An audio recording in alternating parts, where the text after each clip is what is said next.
Hello everyone, कैसे हैं आप सब। आई होप आप अच्छे होंगे, सुरक्षित होंगे और अपना इनर वर्क ज़रूर कर रहे होंगे। अगर आपने अपना इनर वर्क नहीं करना शुरू किया है तो प्लीज़ अपना इनर वर्क जल्द से जल्द करना शुरू कीजिए और अपने हायर सेल्फ से जुड़ जाइए। मेरा आज का वीडियो है हमारे next type of star seed category पे, जो कि है ओरियन स्टार सीड।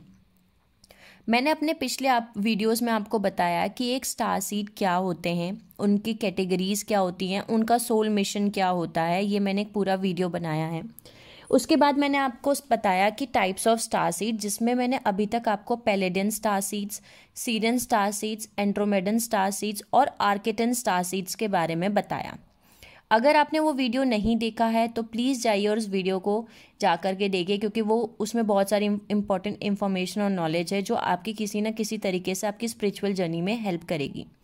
अगर आपने अभी तक मेरा चैनल नहीं सब्सक्राइब किया है तो please like, share and subscribe, जिससे कि आपको वो ज़रूरी इंपॉर्टेंट इन्फॉर्मेशन मिले जो कि आपके लिए बहुत ही इम्पॉर्टेंट है।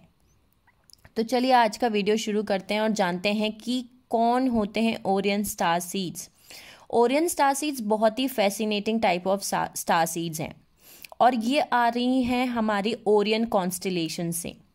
ओरियन स्टार सीड्स बहुत ही ट्रुथ सीकर्स होते हैं हमारे सब में, ठीक है। इनको ट्रुथ पसंद होता है, ट्रुथ सीकर्स होते हैं, जो कि बहुत हमारी जो अर्थ स्काई है, अर्थ पे जो स्काई है उसका जो एक बहुत ही फेमस कॉन्स्टिलेशन है, ये वहाँ से आते हैं। जो कि ये जो कॉन्स्टलेशन बनता है ये बनता है उन क्लस्टर्स से, और उस क्लस्टर्स में इंक्लूड हैं ओरियंस, ग्रेज और मिंटाकन्स।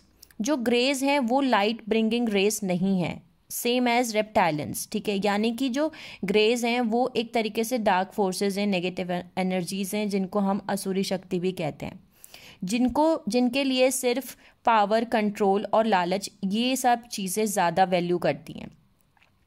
जो ग्रेज हैं बेसिकली, इन्होंने बहुत ज़्यादा डोमिनेट किया ओरिजिनल ओरियंस पे और उनके ऊपर जो है पाबंदी और डोमिनेशन लगा दी, जिसकी वजह से जितने भी ओरियन स्टार सीड्स थे उन्होंने अपना जो खुद का उनका होम कॉन्स्टलेशन था, उनका खुद का घर था, उन्होंने छोड़ने का डिसीजन लिया।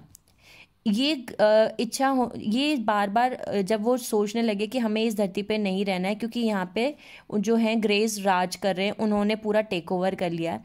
इस ग्रोइंग डिज़ायर की वजह से कि उनको उनका खुद का होम और कॉन्स्टिलेशन छोड़ना है, जिसकी वजह से वो अर्थ पे आते हैं, इनकारनेशन उनका होना शुरू हो गया। इसी वजह से प्लैनेट अर्थ पे वो इनकारनेट होकर के यहाँ आने लग गए, उनकी इनकारनेशन साइकिल अर्थ पे शुरू हो गई। अब वो ग्रेस को या बोलूँ रेप्टाइलेंस को या डार्क एनर्जीज को तो पीछे छोड़ के आ गए, लेकिन उनके अंदर जो उनके सबकॉन्शियस माइंड में सबकॉन्शियस ट्रॉमा पड़ा हुआ था उसको उन्होंने नहीं छोड़ा, उसको वो अपने साथ लेके धरती पे इनकारनेट होते हैं, ठीक है। जिसकी वजह से उनके अंदर ट्रस्ट इश्यूज होते हैं। जितने भी ओरियन स्टार सीड्स होते हैं, जब तक वो अपने ऊपर उनका सबकॉन्शियस ट्रॉमा हील नहीं कर लेते, ठीक है, तब तक वो अपना खुद का इनर वर्क नहीं कर लेते, तब तक उनके अंदर ट्रस्ट इश्यूज होते हैं और उनको बहुत डिफ़िकल्टी होती है दूसरों को एक्सप्रेस करने में कि वो सच में कैसा फील कर रहे हैं। जो ओरियन स्टार सीड्स होते हैं उनका डबल मिशन होता है प्लैनेट अर्थ पे। पहला मिशन उनका ये है, पहला सोल मिशन उनका ये है कि उनको इम्प्रूव करना है हमारी जो अर्थ पे सिविलाइजेशन नॉलेज है, जैसे कि वो साइंस का, टेक्नोलॉजी का, मेडिसिन का यूज़ करते हैं। और दूसरा मिशन उनका ये है कि उनको दूसरे लोगों को अलाइन करना है उनके हायर सेल्फ से। उनका मिशन ये भी है कि दूसरों को ये बताना कि वो अपना हार्ट चक्रा कैसे ओपन करें और दूसरों को कैसे दूसरों पे मतलब ट्रस्ट करना वापस कैसे सीखें, मतलब हाउ टू ट्रस्ट अगेन, कैसे ट्रस्ट करना सीखें खुद पे भी और दूसरों पे भी। और उनको ये भी ओपन अप होना पड़ता है कि वो ह्यूमन एक्सपीरियंस जो हम यहाँ धरती पे आके करते हैं 3D वर्ल्ड में, उसका भी वो जॉय, मतलब उसको भी वो इंजॉय कर पाए। ये सारे उनके लाइफ लेसन्स होते हैं, ठीक है। उनको यहाँ पे ये समझना पड़ता है कि खुशी और नॉलेज एक साथ एग्जिस्ट कर सकती है, क्योंकि उनके अंदर सबकॉन्शियस ट्रॉमा होता है, तो उनको ये बात समझने में थोड़ी दिक्कत होती है। ओरियन स्टार सीड्स जो होते हैं बहुत अच्छे नॉलेज सीकर्स होते हैं और ये बहुत अच्छे मैनिफेस्टर्स होते हैं, यानी कि मास्टर मैनिफेस्टर्स कहा जाता है उनको। वो कुछ भी मैनिफेस्ट कर लेते हैं और वो अपने खुद के ही बॉस होते हैं। उनको किसी के अंडर में काम करना, जॉब करना, 9 to 5 जॉब करना, ये उनसे नहीं हो सकता, वो नहीं करते ये सब चीज़ें। और ओरियन स्टार सीड्स के अंदर बहुत ही ज़्यादा स्ट्रॉन्ग सेंस होती है, मतलब उनको बचपन से ही छोटी सी एज से पता होता है कि क्या सही है और क्या गलत है, मतलब सही और गलत, राइट और रॉन्ग के बीच में डिफरेंस उनको पता होता है। ओरियन स्टार सीड्स को ज़्यादातर ओवर थिंकर और ओवर एनालाइजर की कैटेगरी में रखा गया है, क्योंकि अपना लॉजिकल माइंड और अपना सबकॉन्शियस ट्रॉमा जो हील नहीं हुआ है उसकी वजह से ये ज़्यादातर ओरियन स्टार सीड्स जो होते हैं वो ओवर थिंक करते हैं या ओवर एनालाइज करते हैं इस पूरी दुनिया को लेके। ओरियन स्टार सीड्स अपने लॉजिकल माइंड से चलते हैं, मैंने आपको बताया, और इनको बहुत ज़्यादा परफेक्शन पसंद है, यानी हर चीज़ परफेक्ट होनी चाहिए, इस चीज़ को बहुत ज़्यादा पसंद करते हैं और ख़ुद भी बहुत परफेक्टली काम करते हैं। और इनको बहुत पसंद होता है चैलेंज को फेस करना, क्योंकि ये दूसरों से वैलिडेशन नहीं सीख करते और ये अपने अंदर से ही वैलिडेशन सीख करते हैं। ओरियन स्टार सीड्स जो होते हैं वो स्ट्रगल करते हैं because of their logical thinking. Orion star seeds जो होते हैं, मैंने आपको बताया, बहुत ही प्रैक्टिकल पर्सन्स होते हैं, या तो वो रूल करेंगे अपने, वो बेसिकली अपने, प्रैक्टिकल पर्सन का मतलब होता है कि वो अपने दिमाग से रूल करते हैं, अपने दिमाग से चलते हैं, ना कि अपने दिल से। और उनको अकेला टाइम यानी अलोन टाइम चाहिए होता है, उसको ज़्यादा वैल्यू करते हैं।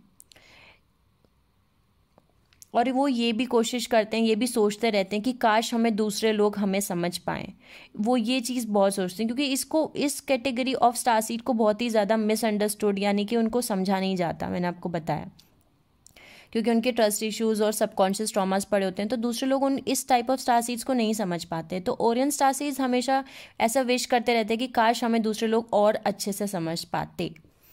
ओरियन स्टार सीड जो होते हैं वो कौन कौन से फील्ड में पाए जाते हैं? बेसिकली वो journalism, chemistry, medicine, engineering, law, computer science, banking में, क्रिमिनोलॉजी में, बायोलॉजिकल साइंसेज में, इन्वेस्टिगेशन में और डिटेक्टिव वर्क में, इन सब चीज़ों में वो पाए जाते हैं। तो मेरा आज का ये वीडियो था ओरियन स्टार सीड्स के ऊपर। आई होप आपको समझ में आया होगा। बहुत ही खूबसूरत और ब्यूटीफुल सोल्स होती हैं ओरियन स्टार सीड्स, लेकिन जब तक वो अपने सबकॉन्शियस ट्रॉमा को हील नहीं कर देती, जो कि वो अपने खुद के कॉन्स्टलेशन से लेके आए हैं, तब तक उनको ट्रस्ट इश्यूज़ और ये सारी चीज़ें होती हैं। वो अपना हार्ट ओपन नहीं कर पाते और अपना ट्रस्ट इश्यूज़ वो फेस करते रहते हैं लाइफ टाइम, जब तक वो अपना नहीं हील कर लेते खुद को। लेकिन एक बार वो अपने आप को हील कर लेते हैं, तब वो फिर बहुत ही ज़्यादा ट्रस्ट करना शुरू कर देते हैं, मतलब वो चीज़ नहीं रह जाती फिर कि उनको ट्रस्ट इश्यूज़ हो रहे हैं। तो ये था मेरा आज का वीडियो ओरियन स्टार सीड के ऊपर। अगर आपको कुछ भी ना समझ में आया हो या अगर आपको कुछ भी मुझसे पूछना हो तो आप मेरे कमेंट सेक्शन में जाके मुझसे पूछ सकते हैं या मुझे बता सकते हैं। तब तक के लिए अपना इनर वर्क करते रहिए। Sending you lots of love और हीलिंग लाइट। जो भी मेरा वीडियो देख रहे हैं, take care of yourself and see you soon.